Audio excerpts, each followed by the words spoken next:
1, 2, 3.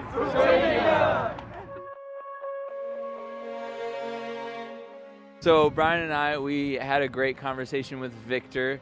We were in like an apartment complex, knocked on his door, and then as we started to walk away, he came out, and he was just letting us know, like, him and his wife, or I don't know if they were married, but they were living separate right now just because of money and things were tight. So just asked for prayers for provision. And then we kind of leaned in with like a gospel conversation. Hey, do you know the Lord? Do you have a relationship with the Lord?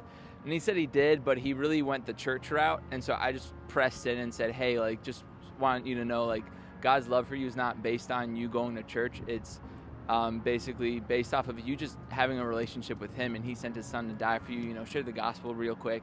And it was a really fruitful conversation. Got his number, invited him out to Belong. So hopefully we'll be able to see him tomorrow night. So we went and we kind of made a joke about, I said, hey, we're on the quest for the one, because we hadn't seen one yet. And then like a couple minutes later, me and Arlie go and knock on this girl's door, and we began to talk to her and asked, hey, can we share the gospel with you?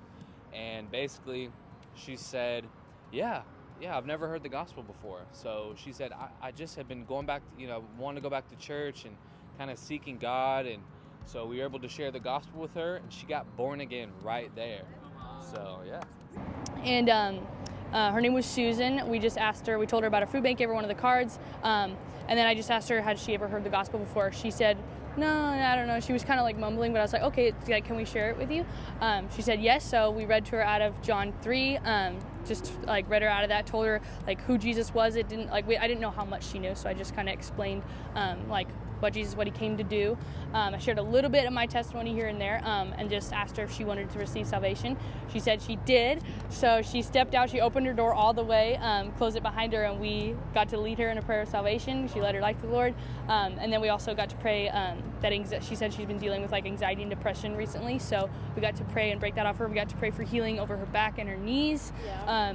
She said, we asked her like if she felt any different. She said she doesn't really know, but she looked a lot better. Like when she just looked, she was smiling. She said, I can't believe I'm out here. Like she said that she stays cooped up in her house with the door closed, and that like she's been cooped up for months. She said since she lost her job. So she was like, if my daughter came by, she wouldn't believe that I'm talking to you guys right now.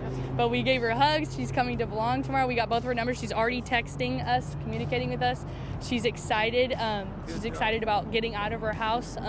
She's excited about the Lord. So. We started praying for the wife that also had knee and shoulder pain. She began to feel a heating sensation on her shoulder, and she got healed. Then we moved on to the husband, and we prayed for his shoulder. He felt a heating sensation too. He got healed. It was insane. We were all in the house just like, what is even going on? And as we were leaving to come here, there was a truck that pulled up. And sometimes you're just like, I got to share with that person. Started talking to a guy named Juan, and long story short, he was so ready. Even when he saw the door hanger that I gave him, he's like, I know this church. Like, I know right where you are. And he prayed right there to be born again.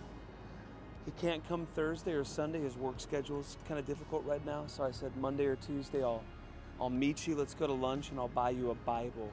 And his eyes got really big. He's like, I want a Bible so bad.